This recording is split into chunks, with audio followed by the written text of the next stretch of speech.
이방 나라에 의해서 고통을 당하게 되죠. 그 고통으로 인해서 괴로워하던 이스라엘이 하나님께 부르짖게 되고, 즉 회개하게 되고, 그들을 불쌍히 여기신 하나님께서 이스라엘에게 한 구원자를 세워서 그들을 구원하시는 방식. 사사가 세워지면 이스라엘이 그들을 괴롭히던 나라와 전쟁을 하게 되고 승리를 거두게 하셔서 그 사사가 집권하는 기간 동안에 이스라엘이 평안을 주는 그런 방식이었습니다. 사사가 등장하여 하는 일은 이스라엘을 고통스럽게 만드는 그 이방 나라들을 물리치고 이스라엘 안에 평화의 시대를 여는 것이었습니다. 보통은 여기까지가 이런 비슷한 패턴들로 왔는데 이제 기드온, 사사 기드온이 세워진 후의 이야기에서부터는 이 패턴이 조금씩 바뀌고 있습니다. 하나님께서 기드온을 이스라엘을 구원할 사사로 세우셨습니다. 지난 시간에 보았던 본문에서 기드온은 자신이 여호와의 사자를 대면하여 보았다라고 하는 이 사실을 알게 되자 비탄에 잠기죠. 탄식합니다. 슬프도소이다라고 했지만 그 굉장히 완곡한 표현이라고 그랬죠. 원래는 야, 나 죽었다. 그런 말입니다. 죄인인 인간이 하나님을 보면 안 되기 때문에 그렇습니다.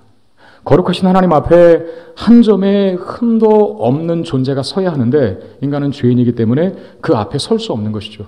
자기가 대면한 사람이 영적 존재고 초월적 존재며 하나님 여호와의 사자라고 하는 사실을 알게 된 후에 기드온이 절망하고 탄식한 이유가 거기 있었습니다. 그런데 뜻밖에도 하나님은 기드온에게 죽지 않는다. 안심하라 이렇게 말씀하십니다. 그 안심은 평안하라 라고 하는 것이죠. 히브리어로 저가 너무나 잘 아는 샬롬 그랬죠. 샬롬을 기드온 앞에 선언하십니다. 여러분 샬롬이라고 하는 것은 우리 어떤 상황과 조건적인 차원보다는 하나님과 나와의 관계성의 회복이라 그랬습니다. 하나님과 관계가 회복되었을 때 얻는 그 평안함, 그 기쁨, 이건 상황과 환경도 초월하는 거거든요. 그것이 바로 진정한 샬롬인데 여호와의 사자를 대면하여 여호와께서 말씀하실 때 안심하라, 샬롬 이 선언을 들었던 기드온은 드디어 그 땅에다가 제단을 쌓고 이름하여 여호와 샬롬이라 그렇게 짓습니다. 오늘 보면은 하나님께 대한 강한 반감과 불만을 가진 기드온이 이제 하나님을 경험하고 나서 그의 믿음과 신앙을 회복한 시점에서의 첫 모습, 첫 행보를 기록하고 있습니다. 여러분 보통 사사가 세워지면 이스라엘과 또 그 적들과 싸우는 전쟁 장면이 기록되어야 맞습니다. 사사가 세워졌으니까 이제 이스라엘을 구원할 사사가 세워졌으니까 이스라엘을 괴롭히던 이방 나라와 전쟁을 하는 그 사사의 리더십 하에 그 사사의 지도력 하에 이방 나라와 전쟁을 하는 장면이 이어져야 맞는데 그런데 오늘 하나님께서는 기드온의 집 안에 있는 우상을 먼저 제거하라 라고 그렇게 기드온에게 명령하십니다. 25절 말씀 다시 보시면 그날 밤에 여호와께서 기드온에게 이르시되 내 아버지에게 있는 수소 곧 7년 된 둘째 수소를 끌어오고 내 아버지에게 있는 바알의 제단을 헐며 그 곁에 아세라상을 찍어라. 아마도 기드온의 집 그 뒷마당들에 이 바알의 제단과 아세라 목상이 세워졌던 것 같습니다. 그러니까 개인 집안의 신상이 아니라 그 개인이 우상 숭배를 했다는 것을 넘어서 당시 이스라엘 사회, 즉 한 마을이 바알과 아세라를 섬기고 있었다는 사실을 이야기하죠. 기드온의 아버지로 등장하는 그 요아스는 아마도 마을의 촌장쯤 되는 사람으로 여겨집니다. 그래서 그 신전을 대표로 관리하고 있죠. 하나님께서 기드온에게 바로 그 아비의 집에 있는 바알의 제단과 아세라상을 찍어버리라 그렇게 명령하십니다. 여러분 이것이 이스라엘을 구원하는 이전의 방식과는 조금 다른 방법이에요. 사사가 세워지면 바로 이스라엘을 압제했던 적과 전쟁을 벌이고 그 전쟁을 승리하게 하심으로 이스라엘을 구원하는 방식이 계속 이어져 왔었는데 이제 기드온이 사사가 된 이후에는 가장 먼저 할 일이 뭔지를 가르쳐 주시는데 전쟁이 아니라 구원이 아니라 그들 안에 있는 죄를 지워버리는 것이죠. 제거해버리는 것이었습니다. 여러분 지금 왜 이스라엘이 고통스럽게 되었습니까? 미디안의 압제 때문에 그렇습니다. 미디안의 수탈 때문에 그렇습니다. 미디안이 뭐만 생기면 그냥 와서 메뚜기 떼처럼 달려들어서 모든 것들을 다 약탈해버리니까 약탈해가 버리니까 살 수 있겠습니까? 모든 양식을 다 빼앗기고 심지어 기드온 같은 사람은 포도주 틀에 숨어서 밀을 타작하며 그 밀 까먹고 있었고 토굴에 숨어 지내야 하는 비참한 상황에 이스라엘 백성들이 놓여졌죠. 근데 사실 여러분 미디안 족속은 그 이스라엘 백성들이 당하는 고통의 원흉은 아닙니다. 그 원흉은 따로 있어요. 무엇입니까? 이스라엘 안에 있는 우상에 대한 믿음 때문에 그렇습니다. 여러분 하나님께서 기드온에게 말씀하실 때 바알의 제단을 허물고 아세라 목상을 찍어버리라 라고 요구하시고 나서 그 다음 뭐라 합니까? 7년 된 수소 한 마리를 잡아서 그걸 번제로 드리라. 이렇게 말하거든요. 왜 꼭 7년 된 수소일까요? 여러분, 미디안이 이스라엘을 압제했던 시기가 바로 7년입니다. 그러므로 7년은 뭘 상징하는가? 이스라엘 백성들이 우상 숭배한 기간을 말합니다. 그래서 7년 된 수소를 잡아라 이렇게 말씀하신 것이죠. 여러분, 하나님은 우리에게 어떤 문제만 해결해 주시기를 원치 않아요. 우리는 뭔가 고통스럽고 내 인생에 뭔가 꼬이는 일이 발생하고 뭔가 잘 안 되어갈 때 하나님, 이거 고통스러우니까 빨리 제거해 주세요. 하나님, 지금 이 문제 해결 안 돼서 답답해 죽겠으니까 하나님 빨리 이 문제 해결해 주세요 라고 간구하지만 그보다 먼저 해야 할 일이 있습니다. 그 문제의 원인을 제거하는 일입니다. 여러분, 눈이 아프다고 한번 쳐봅시다. 눈이 아픈데 사실상 그 눈이 아픈 이유는 그 뇌 속에 생긴 종양 때문인 거예요. 그 종양이 자라서 자꾸 시신경을 누르니까 이 눈이 아픈 겁니다. 근데 그걸 모르고 계속 안약만 그렇게 부어댄다면 치료가 가능하겠습니까? 뇌 속에 있는 종양을 제거해야죠. 여러분, 집안에 왜 벌레가 꼬입니까? 왜 개미가 생기고 왜 바퀴가 생기고 왜 그 이상한 벌레들이 자꾸 출몰합니까? 그들이 좋아하는 그 벌레들이 서식하기 좋은 환경을 이미 그 집안이 가지고 있기 때문에 그렇죠. 청소도 한 달에 한 번 할까 말까. 음식물 쓰레기는 여기저기 떨어져 있고. 벌레들이 안 꼬이냐 그 말이죠. 그러니까 출몰하는 개미 새끼, 바퀴벌레 한두 마리 잡는 것으로 문제가 해결이 안 돼요. 그들이 좋아하는 환경을 바꿔야 돼요. 없애야 돼요. 깨끗한 환경으로, 청결한 환경으로. 그들이 서식하기 힘든 환경을 만들어줘야 벌레가 사라지는 것이지 보이는 것만 잡으면 그 벌레가 없어지지 않는다는 것입니다. 여러분, 마찬가지입니다. 죄악을 없애지 않고서 어떻게 죄악의 결과인 고통을 끝나게 할 수 있겠습니까? 그거 불가능한 일입니다. 하나님께서 싫어하시는데 내가 좋아하여 끊지 못하는 죄악 등 행동은 없는지 먼저 살피라는 것입니다. 하나님, 이 문제 해결해 주세요. 이 고통에서 벗어나고 싶습니다. 하나님, 나에게 구원을 주세요라고 호소하기 이전에 나의 신앙의 발목을 잡고 있는, 그런 내가 너무나 사랑하고 내가 너무나 좋아하는 마치 우상과도 같은 그 죄악된 태도는 없는지 그거부터 제거해야 한다는 것이죠. 그것이 바로 기드온에게 바알의 제단을 헐고 아세라상을 찍으라 그렇게 먼저 명령하신 이유입니다. 기드온이 그 일을 행합니다. 근데 낮에 못하고 밤에 해요. 오늘 말씀해 보니까 낮에 못하고 밤에 했다. 그 이유를 아비의 가문과 그 성읍 사람들을 두려워했기 때문이라 라고 그렇게 밝히고 있는데, 그래서 이 대목, 이 구절, 이 표현 때문에 기드온이 그렇게 엄청 욕을 많이 먹고 있어요. 순종했음에도 불구하고. 왜? 기도는 아직 덜 됐다. 물론 덜 된 건 맞죠. 처음부터 어떻게 완벽한 믿음을 갖고 신앙생활하는 사람 어디 있습니까? 그래서 기도원이 용맹함이 부족하네, 믿음의 담대함이 부족하네, 완전하게 돌이킴이 부족하네 라고 하면서 여러 사람들의 비난과 채찍의 화살을 맞는데, 저는 조금 묵상했어요. 조금 달리 생각해 봤습니다. 왜 기도원이 그걸 낮에 못하고 당당하게 떳떳하게 행하지 못하고 밤에 했을까? 그럴 수밖에 없는 상황이 그 마을에 주어졌기 때문입니다. 왜요? 그만큼 이스라엘 사회가 최소한 기드온이 살던 그 마을 사람들이 바알 숭배에 깊이 빠져 있었다라고 하는 반증이죠. 그러니까 함부로 그거 못하는 겁니다. 죽을까 봐, 공격당할까 봐. 마을 사람들이 아침 일찍 바알의 신상이 있는 곳으로 모입니다. 아마도 새벽 제단을 쌓으려고 했던 것 같아요. 우리도 잘 아는 새벽기도, 우리도 잘 아는 새벽기도를 이 바알을 섬기는 우상 숭배자인 이스라엘 사람들이 하고 있어요. 그만큼 치성으로, 열성으로 우상을 섬기고 있다는 뜻입니다. 그런데 와보니까 충격적인 광경이 목도됩니다. 처참히 파괴된 바알의 제단을 보고 다 타버려서 재가 되어버린 아세라 목상을 보고 이들은 경악을 금치 못해요. 그러면서 이 일이 누구의 수행이냐, 누가 이런 짓 했냐라고 묻고는 탐문에 탐문을 거듭하여 범인이 기드온이라고 하는 사실을 밝혀냅니다. 그리고 그들은 어떻게 합니까? 그 기드온을 죽이려고 합니다. 여러분, 사실 생각해 보세요. 누가 죽어야 됩니까? 기드온이 죽어야 됩니까? 이스라엘 백성들이 죽어야 됩니까? 왜? 여러분, 구약의 율법에는 우상 숭배는 재판도 안 하고 즉결 심판될 수 있는 엄중한 죄입니다. 즉결 심판할 수 있는, 즉결 처형할 수 있는 구약의 율법에 따르면 몇 가지 죄목이 있는데 그 중에 하나가 우상 숭배의 죄목이에요. 죽어야 될 사람은 기드온이 아니라 그들입니다. 그리고 이 이스라엘 백성들이 그 광경을 보았을 때 그들은 경악을 금치 못했는데, 사실상 그들이 본 것은 바알의 제단이 회파되고 아세라 목상이 태워진 것만이 아니었을 겁니다. 또 뭘 봤었냐? 뭘 봐야 했었고 또 뭘 볼 수밖에 없었느냐 하면 그 자리에 번제가 드려진 모습도 봤어야 됩니다. 분명히 두 가지 광경을 봤어요. 두 가지 모습 봤단 말입니다. 그들은 이스라엘 백성들입니다.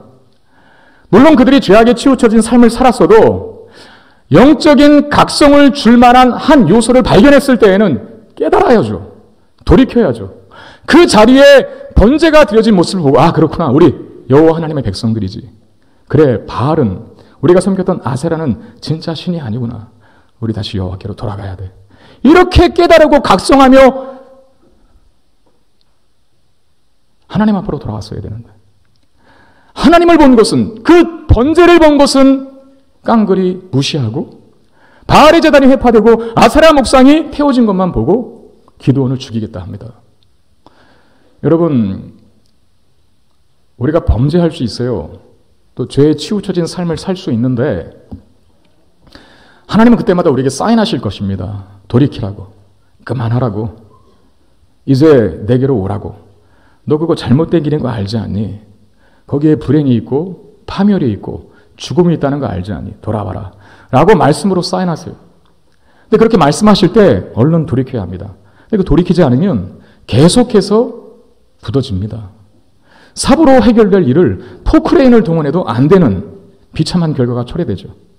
여러분 오늘 기드온이 하나님으로부터 이 우상의 제단을 척결하라, 무너뜨려라, 회파하라 라고 하는 명령을 들었을 때가 언제인지 압니까? 그가 여호와의 사자를 대면하고 여호와의 말씀을 통해서 샬롬, 즉 안심하라 라고 하는 말씀을 듣고 하나님과의 관계가 회복된 그날 밤이었어요.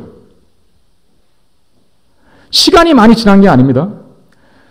주님 만난 뜨거운 감격, 용서받은 뜨거운 감격, 우리 하나님과 관계가 회복된 그 샬롬의 상태를 갖고 있는 뜨거운 불을 갖고 있는 기드온이 그날 밤에 우상과 그 죄악을 제거해버리라는 하나님의 명령을 듣습니다. 그리고 그 일을 즉시 행합니다.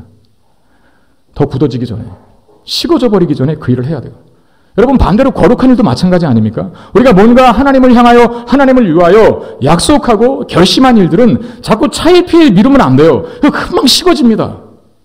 그리고 언젠가는 하나님께서 잊으실만 하면, 아니 잊고 있었던 나에게 무언가의 고난과 재난을 통해서 그 사실을 깨닫게 하여 결국은 받아내고야 마십니다. 그러니까 우리는 하나님 앞에 영의 감동을 통하여 뭔가 결심했을 때 나의 태도를 바꾸거나 아니면 하나님 앞에 헌신할 것을 뭔가를 약속했을 때에는 그게 식어지기 전에, 그게 굳어지기 전에 빨리 그 일을 행하는 게 복입니다. 근데 이스라엘 백성들은 분명히 여기까지, 이렇게 굳어지기까지는 하나님의 엄청나게 많은 여러 번의 사인이 있었을 거예요. 그거 다 깡그리 무시하는 것이죠. 결과는 뭡니까? 우상을 무너뜨리고 여호와의 번제단을 회복한 기드온을 죽이겠다 합니다. 여러분 이 사람들이 이스라엘 사람들이 맞습니까? 이들이 정말 여호와 하나님을 섬기는 하나님의 백성이 맞습니까? 과거 그렇게 하나님의 은혜와 하나님의 기적의 역사로 찬란한 그 민족의 역사를 갖고 있던 이스라엘이 맞습니까? 혈통적으로 맞겠죠.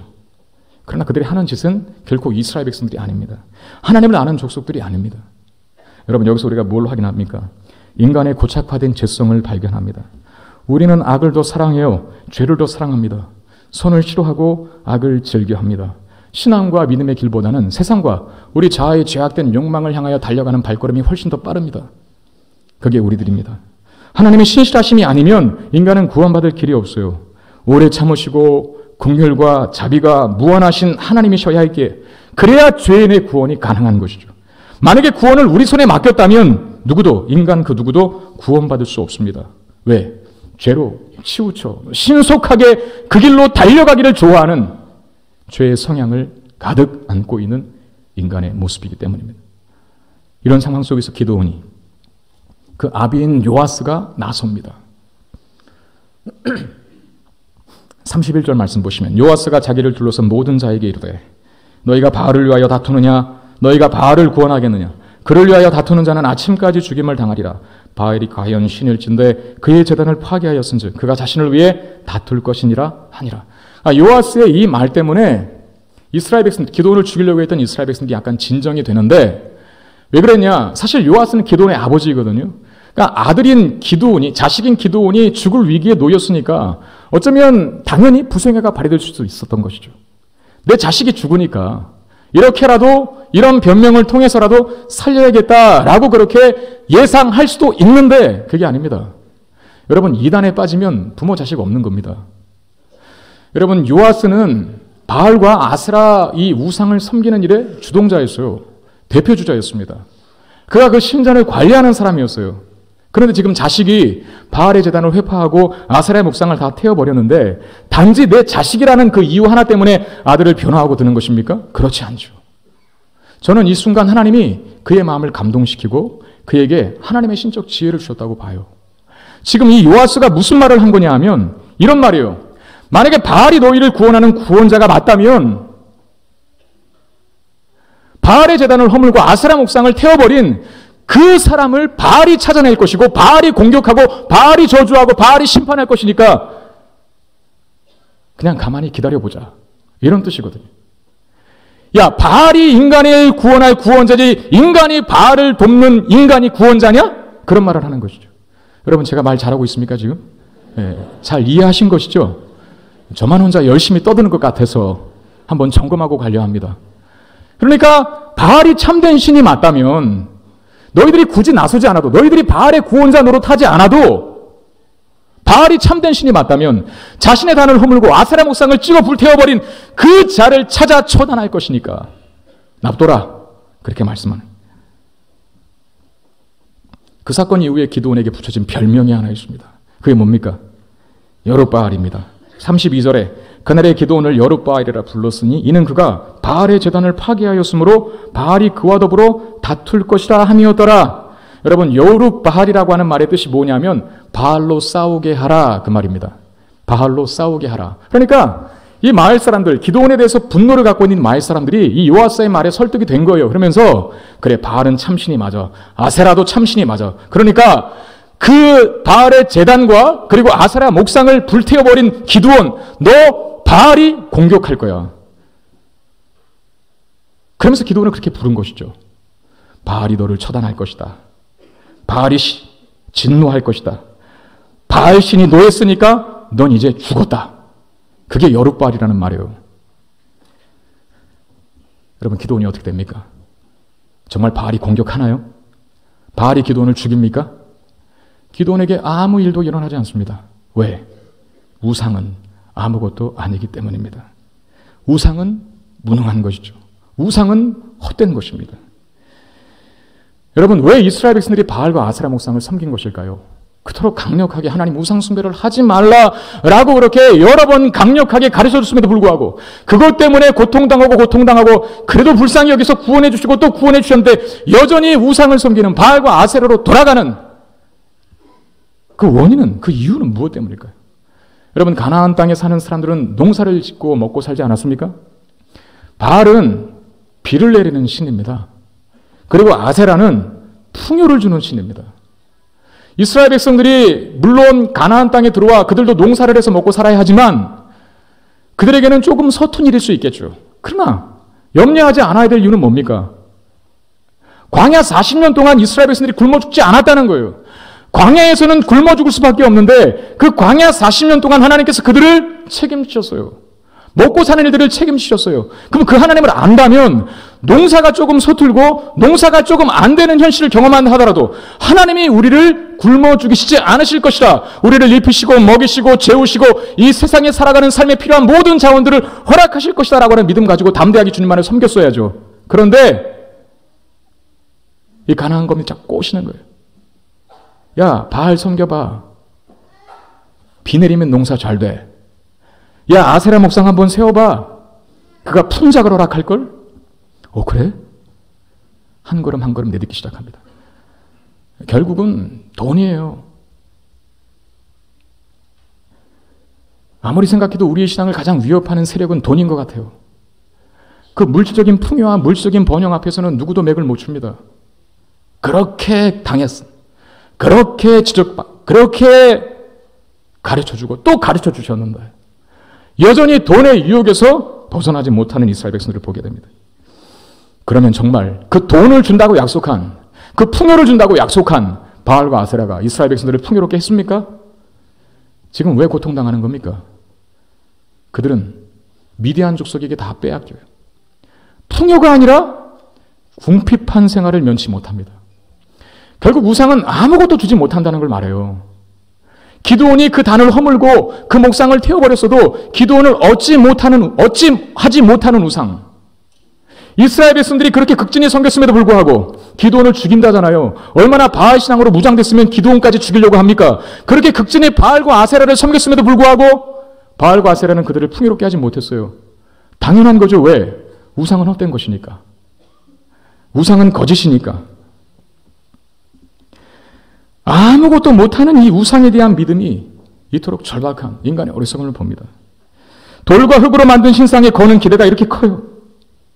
그런데 어떤 일도 일어나지 않습니다. 왜 그렇습니까? 그런 것들은 다 무용하며 무능력한 인간들이 만들어낸 신이기 때문에 그렇습니다. 그 거짓된 신들이 인간을 아무런 유익을 주지 못하고 인간에게 복도 주지 못하고 인간에게 심판과 진노조차 하지 못한다면 그러면 그 반대의 신인 우리 하나님, 참된 신인 여호와 하나님은 어떻게 하셔야 합니까? 스스로 일하시며 스스로 선을 이루시고 스스로 악을 처단하시고 스스로 구원을 이루시는 분이셔야 합니다. 정말 그럴까요? 우리 여호와 하나님이 정말 그럴까요? 사무엘상 5장에 보면 이스라엘이 블레셋과 전투를 벌이는 장면이 기록되어 있어요. 1차 전투를 대패합니다. 군사 4천이 죽습니다. 이스라엘은 이상한 거예요. 우리가 하나님 섬기는 나라고 그리고 저들은 이방인인데 왜 우리가 져야 하지? 패인을 분석하기 시작합니다. 결과가 나왔어요. 진단이 떨어졌습니다. 법궤를 대동하지 않아서 그렇다. 그리고 하나님의 임재를 상징하는 법궤를 가지고 당시의 제사장이었던 엘리의 두 아들 홈리와 비누아소가 함께 그 전장터에 나갑니다. 그리고 2차전을 치르는데 1차전에는 4천이 죽었어요. 근데 2차전에서는 3만이 죽습니다. 그리고 더 충격적인 일, 제사장들도 다 죽습니다. 그리고 더 충격적인 일, 법궤도 빼앗깁니다. 누구에게? 블레셋에게. 블레셋 사람들은 막 기고만장하죠. 막 환호성을 쳤습니다. 야, 우리의 신 다곤이 저 이스라엘 신 여호와를 이겼다! 라고 하면서 그 법궤를 가져가요. 그 가지고 어디다 두냐면 아스돗의 다곤 신전 앞에다 갖다 뒀습니다. 그렇게 한 이유가 있어요. 전리품이죠. 그리고 우리 신 다곤이 이스라엘 신 여호와를 이겼다. 그 뜻이 포로로 끌려온 거예요. 그런데 다음날 놀라운 일이 벌어지기 시작합니다. 그 다곤 신상이 어떻게 생겼냐 하면 상반신은 인간입니다. 남자. 그리고 수염이 그 인터넷에 치면 금방 나옵니다. 수염이 이렇게 길게 달렸어요. 근데 하반신은 물고기입니다. 인어예요, 인어. 근데 남자 인어예요. 그 왜 그러냐면 이 블레셋 사람들이 해안지대에 거주하는 사람 아닙니까? 바다하고 가까이 사는 사람. 그래서 바다의 신을 찾기를 원했어요. 바다에서 자기를 지켜주는 신, 그게 다곤인 거예요. 그 다곤 신전의 다곤 신상 앞에 이스라엘의 여호와 하나님의 임재를 상징하는 법궤를 딱 갖다 놓는데 그 다음날 보니까 그 다곤 신상이 쓰러져 있는 거예요. 법궤 앞에. 이상하다. 블레셋 사람들이 보고 놀라는 겁니다. 그리고 무슨 그냥 우연의 일치겠지. 무슨 일이 있었겠지 하고 다시 세워뒀어요. 근데 그 다음날 또 무슨 일이 벌어졌어요. 어떤 일입니까? 또 쓰러졌는데 이번에는 아예 이 다곤의 목이 달아났고 팔이 다 잘리고 몸뚱아리가 덩그러니 놓여있는 겁니다. 알았어요. 이거 여호와 신이 보통이 아니구나. 공포에 휩싸이게 되죠. 거룩한 공포. 하나님으로 인한 두려움. 그래서 그것을 아스돗에서 가드로 옮깁니다. 여러분 블레셋은 5대 성읍이 있지 않습니까? 이 5사람의 군주가 전쟁할 때는 연합해서 블레셋이라고 하는 이름 하나로 전투를 치르는데 평상시에는 그냥 연합된 국가인 거예요. 하나하나 독립국가로 존재합니다. 가드라고 하는 성읍으로 옮기는데 왜 가드로 보냈냐 하면 아스돗에 있는 다곤보다 이 가드에 있는 신이 훨씬 더 셀 것이라고 믿었기 때문에 그래요. 가드에 누가 살았습니까? 가드를 고향으로 둔 사람이 누구였습니까? 골리앗이었죠. 그런 힘센 사람이 있는, 그래서 다곤보다 더 힘센 신이 있는 그곳으로 이 여호와의 법궤를 옮깁니다. 그런데 어떤 일이 벌어진지 아십니까? 거기서도 하나님의 진노가 계속돼요. 가드 사람, 그 성읍 전체의 사람들에게 하나님께서 독종을 바라게 하신 것입니다. 그래서 또 공포에 휩싸이죠. 야, 이거 안 되겠다. 이 여호와의 법궤가 우리를 진노한다라고 하면서 또 옮긴 데가 에그론 땅이었습니다. 에그론으로 옮긴 이유는 에그론에는 블레셋 전체의 신들을 아우르는 최고의 신이 있었기 때문에 그래요. 그게 뭐냐면 바알세불입니다. 성경의 표현에 의하면 사망의 환란이 그 성읍을 죽음의 도시로 집어삼켜버립니다. 거기서도 역시 블레셋 최고의 신이 버티고 있었지만 하나님이 진노하시사 그 성읍 사람들을 죽음의 도시로 몰아갔습니다. 결국 어떻게 되는지 아세요? 블레셋이 두 손 두 발 다 듭니다. 그리고 법궤를 이스라엘 진영으로 보냅니다.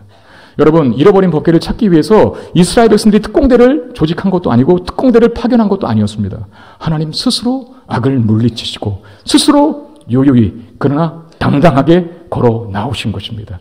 여러분, 우리가 정말 믿고 신앙할 참된 신이라면 이 정도는 돼야 되는 것입니다.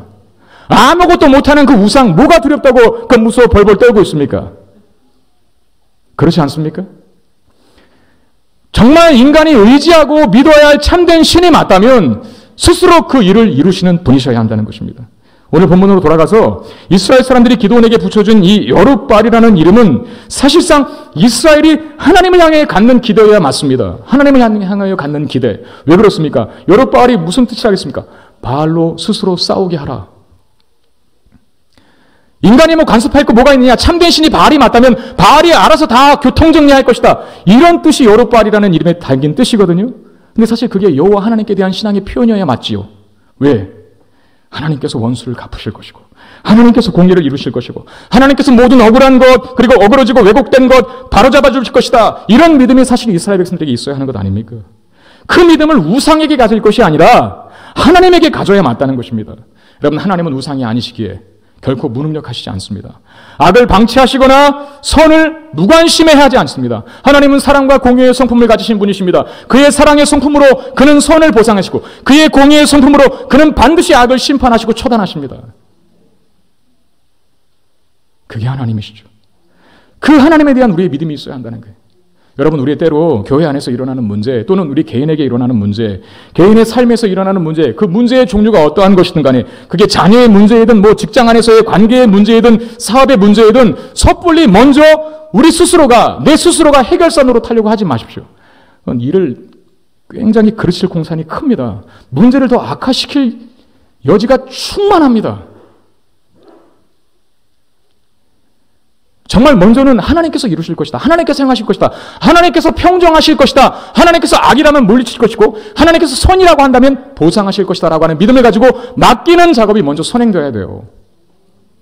그래서 내가 먼저 섣불리 해결선으로 타고 딱 달려들기 전에 먼저 하나님 앞에 기도해야죠.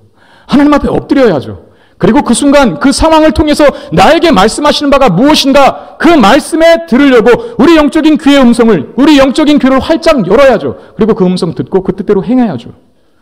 여러분, 하나님께 맡긴다. 하나님께서 그 일을 이루신다라고 하는 믿음은 우유부단한 게 절대 아닙니다. 그 우유부단한 것과 하나님께 맡긴다라고 하는 것을 착각하지 마세요. 우유부단은 아무것도 안 하고 있는 거예요. 그냥 아무런 대책이 없는 사람입니다. 그러나 우리가 하나님께 맡긴다는 것은 하나님 앞에 간절히 기도하는 것이죠. 하나님께 엎드려 구하는 것입니다. 하나님의 음성을 듣기를 작정하는 것입니다. 이 상황을 통해서 하나님께서 나에게 뭘 말씀하시는 것인가? 기다리라고 한다면 기다리겠다. 인내하라고 한다면 인내하겠다. 내가 너보다 크고 너보다 더 지혜로우니 나에게 맡겨라라고 하는 음성을 듣고 그리고 들었으면 내 모든 염려와 걱정들을 다 내려놓겠다. 이게 하나님께 맡기는 것입니다. 사실 여룻바알은 이스라엘 백성들의 입에서 나올 말이 아니죠. 오히려 이스라엘 백성들, 하나님을 믿는 사람들의 입술에는 무엇이 고백되어야 맞는 것입니까? 하나님께서 이루실 것이다. 하나님께서 행하실 것이다. 그러니 우리는 잠잠하자. 내가 손대는 것보다 하나님이 손대시는 게 훨씬 효과적입니다. 내가 만져대는 것보다 하나님이 만지시는 게 훨씬 우리에게 유익합니다. 하나님께서 이루십니다. 라고 하는 믿음과 신앙의 태도, 그 자세, 하나님을 믿는 우리에게 모두에게 있게 되기를 바랍니다. 하나님께서 기드온에게 바알의 제단을 헐고 아세라상을 찍어서 불에 태우라. 이 명령은 사실 그 당시의 상황상 쉽게 할 수 있는 일이 아닙니다. 최소한 그 시대의 상황, 그 마을 사람들의 우상에 대한 태도를 보았을 때 그렇습니다. 이미 바알과 아셀에 대한 그들의 신앙은 정말 경배의 수준까지 갔지 않습니까? 우상을 척결하고 여호와의 번제를 회복한 기드온을 죽이려고 했었으니까요. 그러니까 여러분, 신념도, 사람이 가는 그 신념도 굉장히 그 사람을 위험하게 만들 수 있거든요. 잘못된 신념은. 그러나 잘못된 신앙은 더 치명적입니다. 사람들에게. 지금 이스라엘 백성들은 그 잘못된 신앙을 갖고 있어요. 그래서 어디까지 가냐면 우상을 척결하고 여호와의 신앙을 회복한 기드온을 죽이려고까지 합니다. 뼛속까지 우상 숭배가 각인되어 있었다는 것을 반증합니다. 그러니 쉽지 않죠. 낮에 그 우상의 재단을 허무는 일이.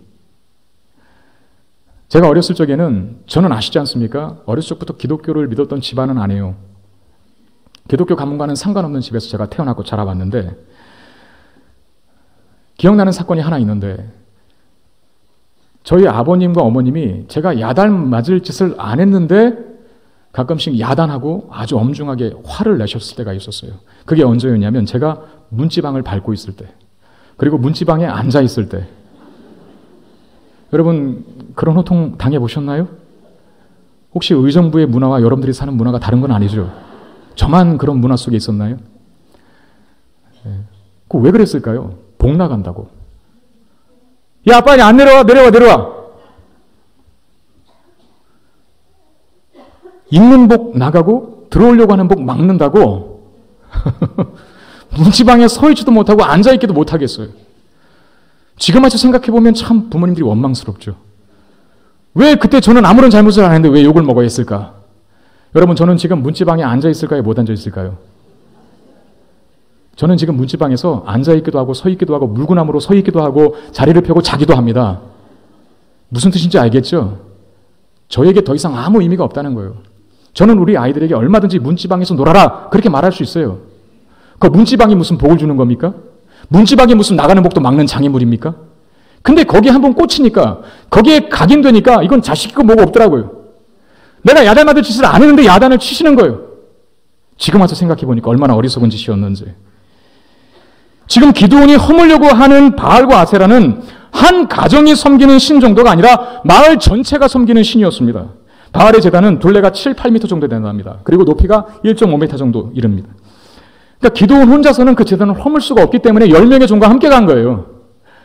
10명의 종과 함께 가야, 그 일손이 그렇게 동원되어야 그 넓고 큰 바알의 제단을 허물 수 있기 때문에. 그리고 아세라는 목상입니다. 목상. 아마도 우리 옛날에 그 마을의 입구마다 세워진 그 두 기둥이 있었죠. 그게 뭡니까? 천하대장군, 지하여장군 하면서 그 장승들 세워있지 않습니까? 아마도 그 아세라 목상이 그런 모양이었을 거예요. 그런데 굉장히 거대한 나무였을 겁니다. 왜? 수소 한 마리를 번제로 드리려면 그거 땔감으로 아세라 목상을 쪼개 그 땔감으로 사용을 하셨거든요. 어느 정도의 연료가 들어야 수소 한 마리를 태울 수 있습니까?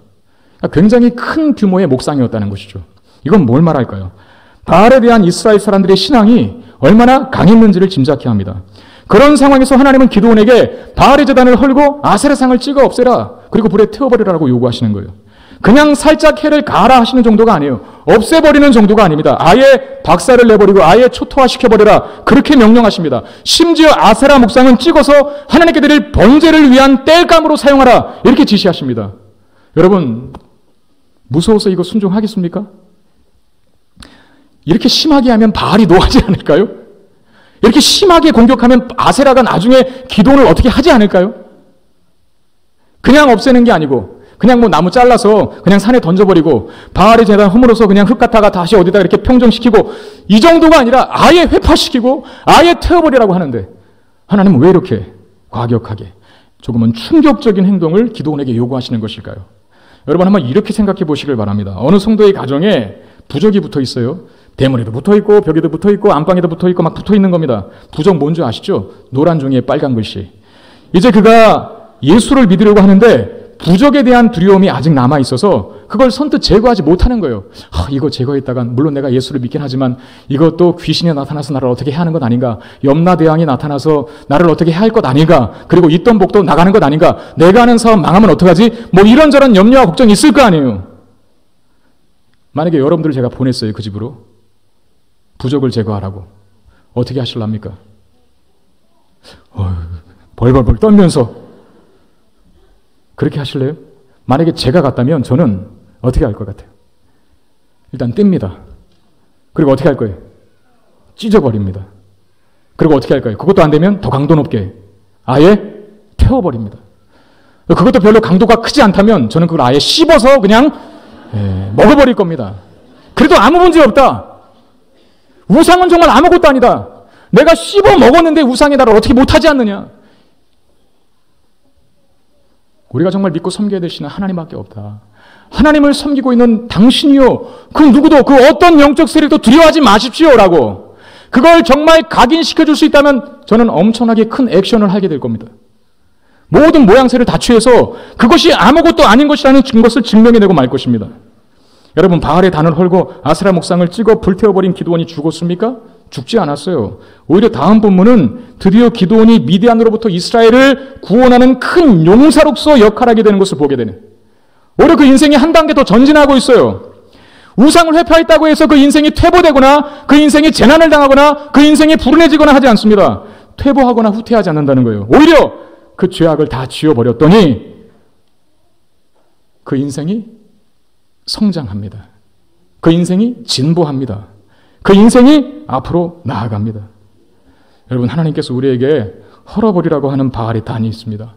하나님께서 우리에게 찍어버려 불태워버리라고 하는 아세라 목상이 있습니다. 내가 하나님보다 더 사랑하는 것들, 하나님이 기뻐하시지 않는 일인 줄 알면서도 그것이 주는 쾌락을 포기하지 못해서 여전히 붙들고 있는 그 우상과도 같은 그 무엇이 우리에게 있을 수 있어요. 그게 어떤 사람에게는 돈일 수 있습니다. 여러분, 주일날 교회 왜 안 나오죠? 돈 때문에 안 나오는 거예요. 다 따지고 한번 들어가 보십시오. 돈에 매여 살 수밖에 없어요. 여러분, 인생이라는 게 그렇습니다. 하나님께 매이지 않으면 자유하게 되는 것이 아니라 다른 죄악된 가치에 매여 살게 돼 있어요. 차라리 하나님께 매이는 게 나아요. 그 하나님 안에는 진정한 자유가 있거든요. 근데 하나님께 매이는 게 불편하다고 떠나는 순간에 자유가 아니라 죄악된 가치에 구속을 당하고 매이게 됩니다. 그래 늘 사주팔자에 휘둘리고 궁합 보고 막 이러는 거예요. 뭐 손 없는 날, 요새 뭐 이사 시즌이라 그런 말이 있는지 모르겠지만 손 없는 날 아세요, 여러분? 예, 더 이상 뒷말은 하지 않겠습니다. 그게 매여 사는 거 아닙니까? 매여 사는 거. 돈에 매이는 인생, 편안할까요? 행복할까요? 자유가 있을까요? 뼈 빠지게 돈만 벌다가 죽는 거죠. 어떤 사람은 그 우상이 출세일 수도 있고 성공일 수도 있고 명예일 수도 있고, 참으로 이런 말은 하기 싫지만 그래도 하나님의 감동으로 자꾸 하라요. 어떤 사람에게는 그 우상이 부정한 이성관계일 수도 있습니다. 혹시 그 죄의 우상에 빠져 있다면 지금 당장 돌이킬 수 있기를 바랍니다. 그리고 어떤 사람은 그 우상이 자녀일 수도 있습니다. 여러분, 과감하게 찍어버리십시오. 망설여지십니까? 그거 놓으면 망할 것 같습니까? 불행해질 것 같습니까? 비참해질 것 같습니까? 여러분, 그런 걱정일랑 붙들어 매시길 바랍니다. 아무 해도 당하지 않습니다. 오히려 그것을 없애는 순간에 우리는 성장하게 될 것이고 우리 인생은 더 발전된 단계로 끌어올려질 것이고 우리는 진정 하나님 안에서 만족하고 행복한 삶을 누리게 될 것입니다. 우상을 허물고 그 자리에 하나님을 세운다면 반드시 그렇게 될 것입니다. 26절 말씀에 또 이 산성 꼭대기에 내 하나님 여호와를 위하여 규례대로 한 제단을 쌓고 그 둘째 수소를 잡아 내가 찍은 아세라 나무로 번제를 드릴지니라, 이렇게 말씀하십니다. 단지 우상을 없애는 것으로 끝나지 않고 하나님이 그 제단에, 그리고 높은 곳에 여호와를 위한 단을 쌓아요. 우리 안에 있는 죄악된 가치를 몰아내고 우리의 삶의 가장 높은 곳, 즉 우리 인생의 가장 중심에, 우리의 삶의 주인에, 우리의 삶의 왕좌에 하나님을 앉혀놓으라는 말입니다. 그리고 그래야 인생은 질서 있게 된다는 것을 이야기합니다. 거기 규례대로라고 하는 말이 있지 않습니까? 규례대로 한 제단을 쌓고, 이 말이 무슨 뜻이냐면 마치 군대의 도열과도 같은 것입니다. 제가 군 생활할 때 막사에서 내무반에서 식당까지 한 50m밖에 안 되는 거리였는데 자꾸 줄 서래요. 그리고 우화열을 맞추래요. 그 밥 먹으러 가는 동안에도 각 잡고 가고, 밥 먹으러 가는 동안에도 손발을 흔들면서 발이 딱딱딱, 왼발 오른발 왼발 오른발 이게 맞아야 됐어요. 지금 와서 생각해 보니까 군인은 그래야 돼요. 왜? 군인이 그래야 국민이 안심합니다. 여러분, 당나라 군대가 우리나라를 지키고 있다면 여러분 안심하고 두 발 벗고 주무실 수 있겠습니까? 그러니까 질서가 있는 곳에 안정이 있다는 거예요. 질서가 있는 곳에 평안이 있다는 거예요. 영적인 원리도 마찬가지입니다. 우리의 삶의 원리도 마찬가지예요. 질서라는 건 있어야 할 자리에 있는 것이거든요. 나무는 산에 그리고 땅에 잘 심겨져 있어야 아름드리 나무가 되는 것이죠. 아무리 풍성한 열매와 잎을 가지고 있는 큰 나무라 하더라도 여기 덩그러게 누워있다고 한번 생각해 보십시오. 그게 아름답습니까? 그게 질서 있어 보입니까? 그게 평안해 보입니까? 아니에요. 물고기는 물속에 있어야 되는 것이고요. 인간의 마음, 그 영혼의 자리에는 우상이 아니라 하나님이 자리하고 계셔야 돼요. 그래야 인간이 평안할 수 있습니다. 그래야 인간이 드디어 영적 질서를 찾게 되고 그 안에서 만족과 행복한 삶을 누릴 수 있게 된다는 것입니다. 우리 내면의 왕자에 하나님을 모셔야 합니다. 26절 이 산성 꼭대기라 그러지 않았습니까? 단지 지리적이고 지명적인 의미를 뜻하는 것은 아닐 거예요. 이스라엘 백성들아 너희들의 마음속에 내가 있기를 원한다. 그 우상에게 바친 열정 조금 틀어서 나에게 바쳐라. 그 자꾸 불행한 길로 가지 말고 내가 보장하는 이 행복한 길이 있는데 생명의 길이 있는데 그 우상에게 품었던 그 열정들을 돌려 나에게로 향하도록 하라. 그러면 너희들은 진정 안정되고 평안한 삶을 영위하게 될 것이다. 그렇게 말씀하시는 것입니다. 여러분 우리 내면의 왕좌에 하나님을 모실 수 있기를 바랍니다. 그래야 우리의 삶에 질서가 잡혀요. 질서가 잡혀야 인생이 평안하게 되는 것입니다. 말씀 맺겠습니다. 하나님만이 참된 신이십니다. 우리 다 같이 한번 따라해 보겠습니다. 하나님만이 참된 신이십니다. 믿으십니까? 여러분 그거 외에 다른 것 섬기지 마시고 다른 것 의지하지 마세요. 다 속습니다. 빼앗아갈 뿐입니다. 우리에게 유익을 준다고 현혹하지만 결코 우리를 유익하게 하지 않습니다. 우리를 가난하게 하고 궁핍하게 하고 고통스럽게 할 뿐입니다. 그러나 하나님이 우리 인생의 왕자를 차지하신다면 우리는 그때 비로소 평안이 시작됩니다. 그리고 그 삶에 형통이 찾아오게 될 것입니다. 이 유익이, 이 은혜가 저와 여러분들의 일생 동안 있게 되기를 주의 이름으로 축원드립니다. 하나님 감사합니다. 귀한 예배의 시간에 말씀 주셔서 감사를 드립니다. 우리 안에 있는 모든 우상들을 무너뜨리고 오직 여호와 하나님 한 분만을 섬길 수 있는 우리가 되게 하여 주옵소서. 질서 있게 살기를 원합니다. 하나님을 계셔야 할 자리에 모시고 사는 우리가 되기를 원합니다. 그래야 인생의 평안과 형통을 누리는 우리 모두가 되게 해 주시옵소서. 우리 주 예수 그리스도의 이름으로 간절히 축복하며 기도드리옵나이다. 아멘.